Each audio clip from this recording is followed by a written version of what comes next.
എല്ലാവർക്കും നമസ്കാരം. കോടാലിയിൽ കാവുങ്ങൽ വീട്ടിൽ പാമ്പ് കടിയേറ്റ് ഇപ്പോൾ അപ്പോളോ ഹോസ്പിറ്റലിൽ അതിതീവ്ര പരിചരണ വിഭാഗത്തിൽ വെന്റിലേറ്ററിൻ്റെ സഹായത്തോടുകൂടി ചികിത്സയിലായിരിക്കുന്ന അനോഷിൻ്റെ ശസ്ത്രക്രിയ ഇന്നലെ പൂർത്തിയായി. ശരീരത്തിലെ ആന്തരിക അവയവങ്ങളെ ഈ വിഷം ബാധിച്ചിരുന്നു. പ്രത്യേകിച്ച് തലച്ചോറിനെ, അതുപോലെ തന്നെ ലെൻസിനൊക്കെ ഈ വിഷം ബാധിച്ചിരുന്നു. അതുകൊണ്ട് തന്നെ ഇതുമായി ബന്ധപ്പെട്ട ആരോഗ്യ പ്രശ്നങ്ങൾ പരിഹരിക്കുന്നതിന് വേണ്ടിയിട്ടുള്ള ശസ്ത്രക്രിയയാണ് ഇന്നലെ ചെയ്തത്. ഏകദേശം ഒരു 5-6 മണിക്കൂറിൻ്റെ സമയമെടുത്തു. ആ ഓപ്പറേഷൻ പൂർത്തിയായി. ഇപ്പോൾ അനോഷ് എക്മോ എന്ന് പറയുന്ന ഒരു മിഷൻ്റെ സഹായത്തോടെ വെന്റിലേറ്ററിൽ മുന്നോട്ട് പോയിക്കൊണ്ടിരിക്കുകയാണ്. ഈ എക്മോ എന്ന് പറയുന്ന മിഷൻ നമ്മുടെ ശ്വാസകോശത്തിനും ഹാർട്ടിനും പകരമായിട്ടുള്ളൊരു മിഷനാണ്. എന്ന് പറഞ്ഞു കഴിഞ്ഞാൽ ഈ മിഷനിലൂടെയാണ് രക്തത്തെ ഓക്സിജനാക്കി മാറ്റുന്ന ഒരു പ്രക്രിയ നടക്കുന്നത്. ഇപ്പോൾ ഈ മിഷൻ്റെ സഹായത്തോടെയാണ് അനോഷ് തൻ്റെ ജീവൻ നിലനിർത്തിക്കൊണ്ട് പോകുന്നത്. തീർച്ചയായിട്ടും നിങ്ങളെല്ലാവരും പ്രാർത്ഥിക്കണം. ഒരു കുടുംബത്തിലെ ഈ കാവുങ്ങ വീട്ടിൽ സിൽജോ ജോൺസി ദമ്പതികളുടെ 3 മക്കൾ, ആദ്യത്തെ മോള് ഏഞ്ചൽ, രണ്ടാമത്തത് അനോഷ്, മൂന്നാമത്തെ അൽജോ മരണപ്പെട്ടിരുന്നു. അൽജോൻ്റെ മൃതസംസ്കാര കർമ്മം ഇന്ന് 3 മണിക്ക് സ്വസ്ഥതയിൽ ആരംഭിക്കും. കൊടുങ്ങപ്പള്ളിയിലെ സെമിത്തേരിയിലാണ് മൃതസംസ്കാരം നടക്കുന്നത്.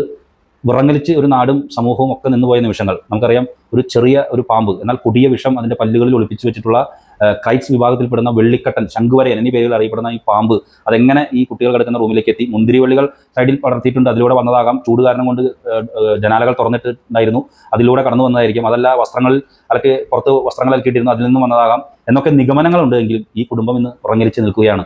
കളിച്ച് പാറി പറന്ന് നടന്നിരുന്ന ഒരു പൊന്നോമനയായിട്ടുള്ള അൽജോ മരണപ്പെട്ടിരിക്കുന്നു. ജ്യേഷ്ഠനായിട്ടുള്ള അനോഷ് അതിതീവ്ര പരിചരണ വിഭാഗത്തിൽ വെന്റിലേറ്ററിൽ ചികിത്സയിലാണ്. അടുത്ത് മാതാപിതാക്കൾ, ആ ഹോസ്പിറ്റലിൽ പോലും മാതാപിതാക്കൾക്ക് എത്തിപ്പെടാൻ പറ്റാത്ത അവസ്ഥ. അവർ തങ്ങളുടെ ഇളയ മകൻ്റെ മൃതസംസ്കാര കർമ്മങ്ങളിലേക്ക് നീങ്ങുകയാണ്. പ്രിയപ്പെട്ടവരെ, ഒന്ന് മനസ്സിലാക്കുക, നമ്മളുടെ വീടും ചുറ്റുപരിസരങ്ങളെല്ലാം തന്നെ വളരെ ശുചിത്വത്തോടുകൂടി കൊണ്ടു നടക്കുക. പ്രത്യേകിച്ച് ഈ മരക്കഷ്ണങ്ങളും അതുപോലെ തന്നെ വിറകുകളും ഒക്കെ വീടിൻ്റെ സൈഡിൽ അടുക്കി പറക്കി വെച്ച്, ചാച്ചർക്ക് പോലുള്ള സൈഡിൽ അടുക്കി പറക്കി വെച്ച് ചെയ്യാതിരിക്കുക. വള്ളിപ്പടർപ്പുകൾ വീടിൻ്റെ സൈഡുകളിൽ പടർത്താതിരിക്കുക. പരമാവധി രാത്രി സമയങ്ങളിൽ ജനാല തുറന്നിട്ട് കിടന്നുറങ്ങാതിരിക്കുക. കാരണം ഈ പാമ്പുകൾക്ക് ചൂട് ആകുമ്പോൾ രാത്രി സമയങ്ങളാണ് അവ പലപ്പോഴും ഇറങ്ങി നടക്കുക. അതുകൊണ്ട് തന്നെ ശ്രദ്ധിക്കുക. നമുക്ക് അനോഷിന് വേണ്ടി പ്രാർത്ഥിക്കാം. അനോഷ് ജീവിതത്തിലേക്ക് കടന്നു വരട്ടെ. ആ പയ്യൻ, 10 വയസ്സുകാരനായിട്ടുള്ള പയ്യൻ, തൻ്റെ സ്വപ്നങ്ങൾ, വിടരാൻ കൊതിച്ച തൻ്റെ സ്വപ്നങ്ങൾ നെഞ്ചോടടക്കി വെച്ചുകൊണ്ട് ഇപ്പോൾ ചികിത്സയിലാണ്. അതിതീവ്ര പരിചരണ വിഭാഗത്തിൽ എക്മോ എന്ന് പറയുന്ന മിഷൻ്റെ സഹായത്തോടു കൂടിയിട്ടാണ് ജീവിതം മുന്നോട്ട് കൊണ്ടുപോകുന്നത്. തീർച്ചയായിട്ടും എല്ലാവരും അനോഷിന് വേണ്ടി പ്രാർത്ഥിക്കുക എന്ന് മാത്രമാണ് ഈ സമയം പറയാനുള്ളത്. നന്ദി, നമസ്കാരം.